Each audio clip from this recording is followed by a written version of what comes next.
Hi, this is Shambhavi. Welcome to my weekly podcast about spirituality, love, death, devotion, and waking up while living in a messy world. The Satsang with Shambhavi podcast is recorded live each week with students of our nonprofit community, Jaya Kula. For more information and to find out about attending a satsang, visit jayakula.org. Thanks for listening. Much love to you, wherever and however you are.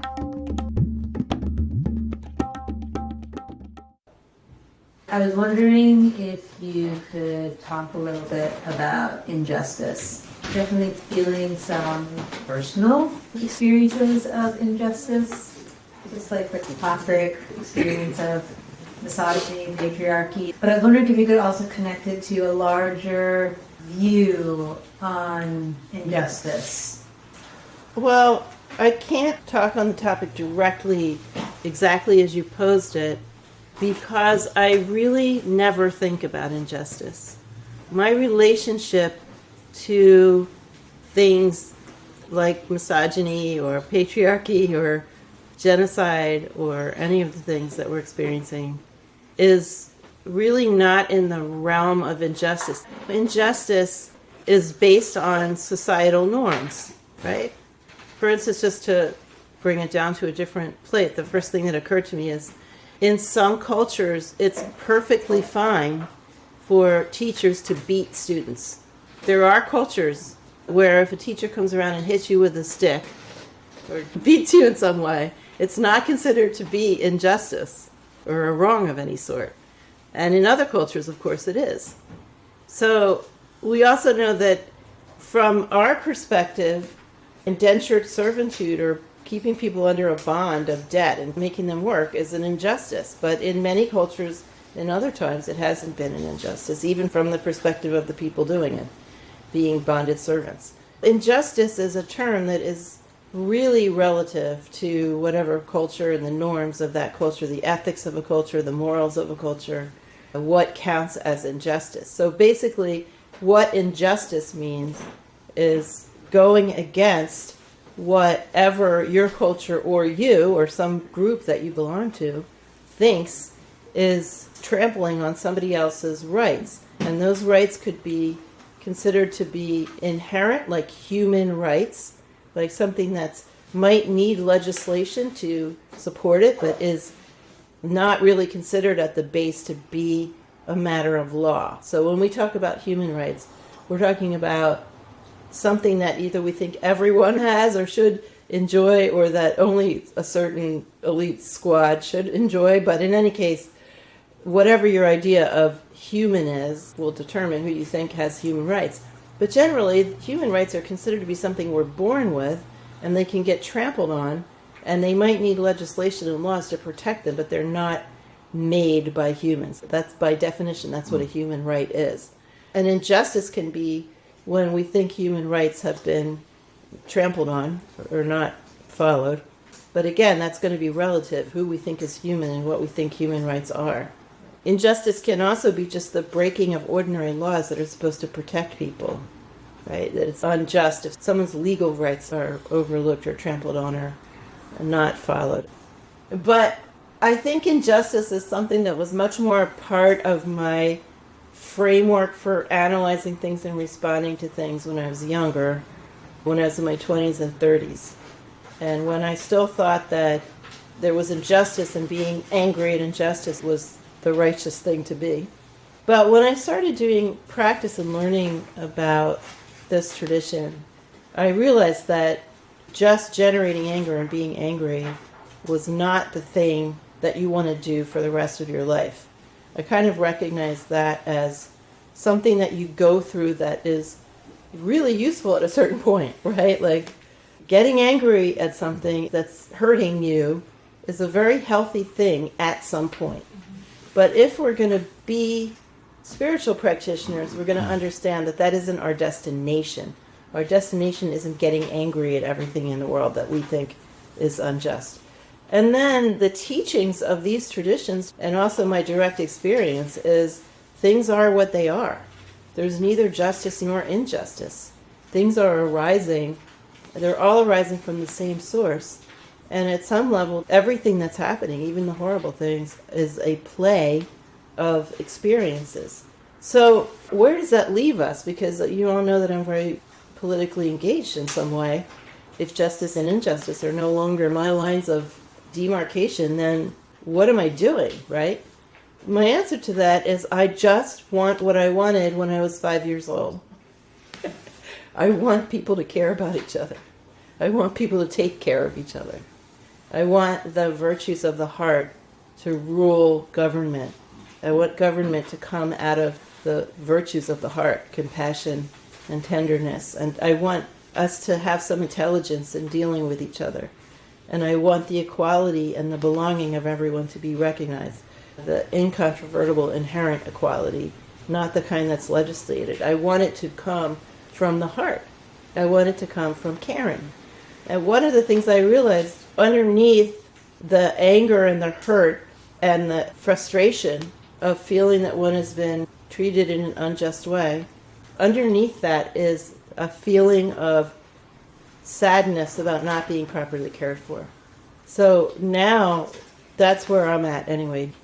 I'm there, still wanting those virtues of people caring better for each other to be part of our everyday lives. I was thinking today and yesterday, there's this wonderful woman on Instagram, Sim Kearns, and she is a lefty Jewish person who's done a lot of wonderful, wonderful teaching and commentary about the situation in Palestine. And she says she's an anarchist. I have no idea what that means. I looked it up today on Wikipedia. I have some very, very sketchy idea of what that means. But as I was kind of reading a little bit about this, I realized I'm not in anything. I'm no longer subscribed to anything. I just want us to be in community and care about each other and take care of the earth. I mean, this is totally pie in the sky, but this is what I actually want. And so doing this on a small scale in community with you guys, doing the practice that we need to do to be heart-based rather than rule-based. I also read something a long time ago about rule-based versus faith-based churches. And I sort of changed that into rule-based versus heart-based churches. It's according to the IRS, we are a church. We're a religious organization. And I want us, and I want the whole world, but, with some humility, at least. I know that isn't going to be possible. Things are as they are. I no longer think this is unjust and this is right and this is wrong. I am simply letting myself be moved by whatever moves me and acting on that. And that sadness of not being treated well, not being treated in a caring way, I think that's at the basis of all of the anger and outrage about injustice. So again, a lot of people who are part of groups of people that have been treated very unjustly need to go through anger. That is a gateway that you need to go through.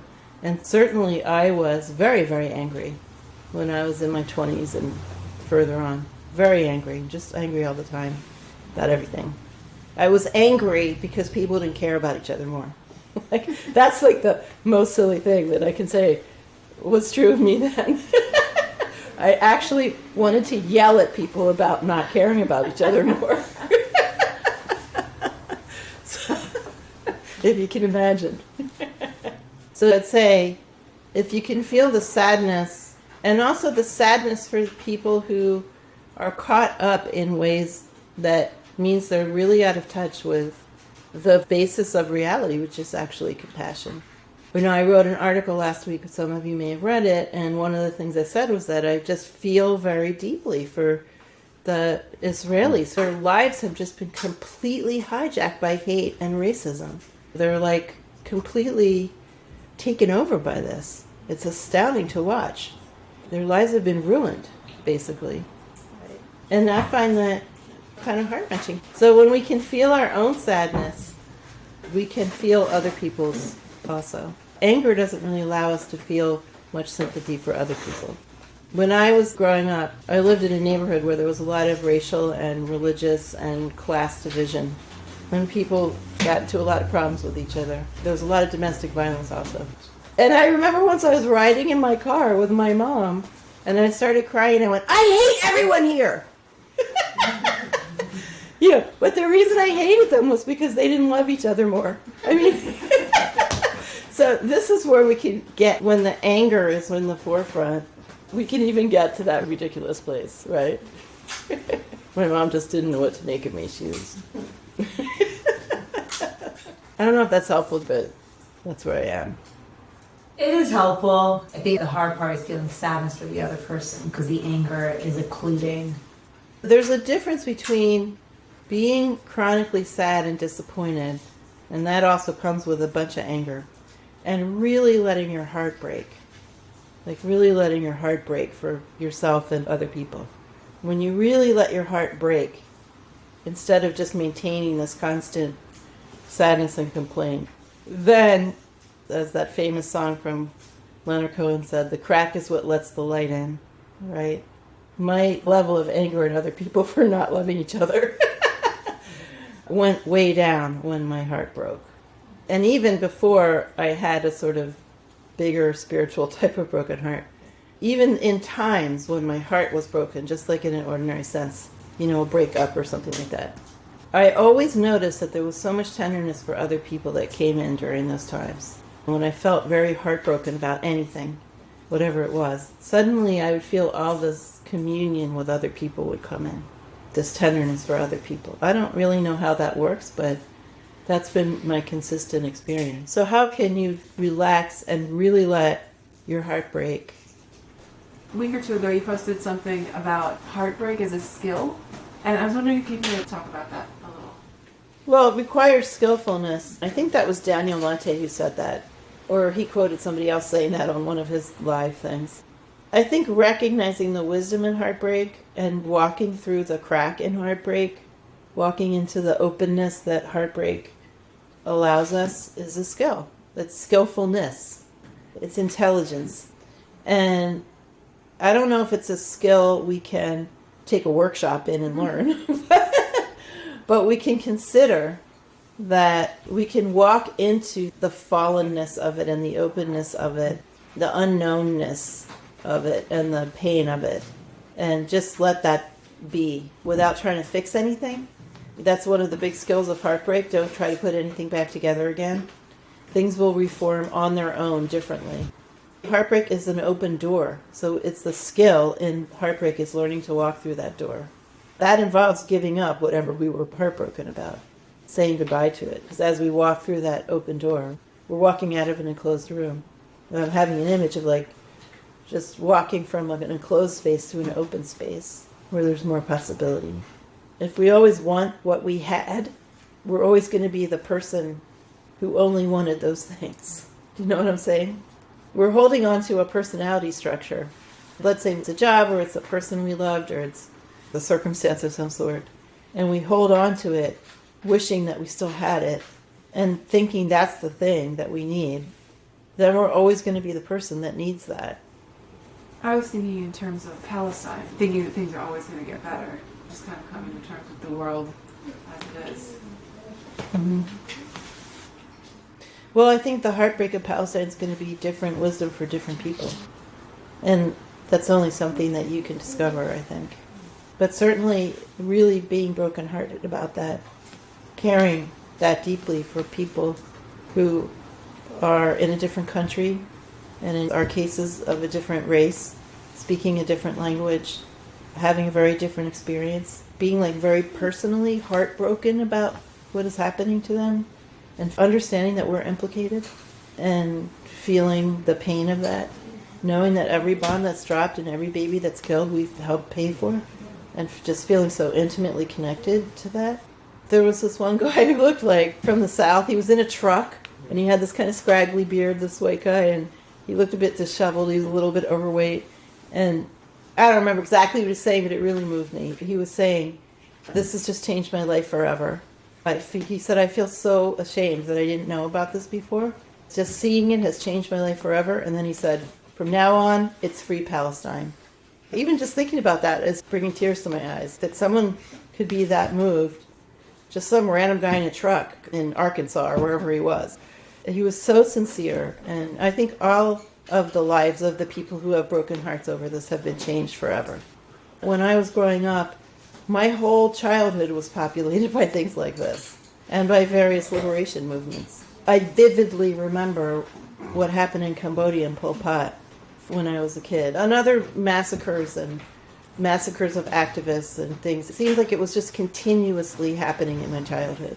And I don't know why, even for people that are activists, this is so galvanizing. I just think it's sort of like the mandala of everything that's been happening over decades and decades and decades has somehow coalesced. The Sudan and Congo, all of this is happening right now.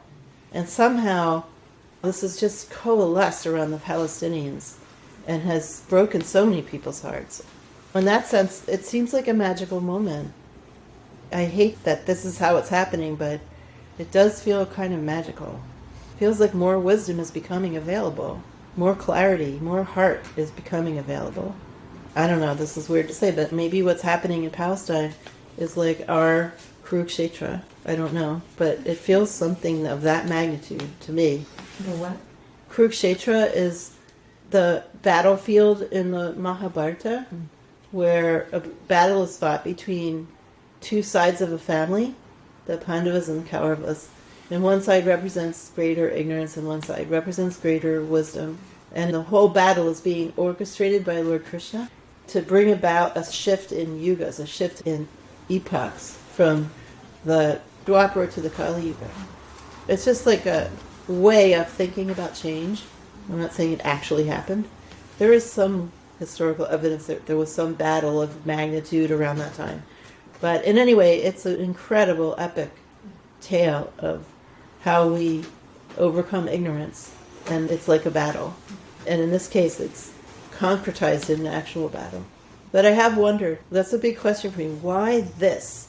Why this genocide? There have been like so many genocides. And you could say, well, it's being played on social media. Everyone's seeing it every single day. Well, not everyone, but people who are looking. I think it's more than that. There's a lot of people in the world genuinely moved in a way that they haven't been before. Or not shutting down in the way that they do. They're not shutting down in greater numbers. And also the total unmasking of our own leaders here in the U.S. The complete unmasking. It's like the gloves are fucking off. And only someone not paying attention doesn't know that.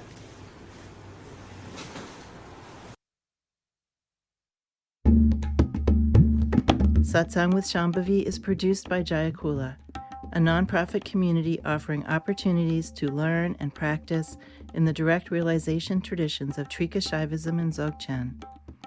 If you enjoyed listening, please help us keep this podcast and many other teachings open to all by making a monthly or one-time donation.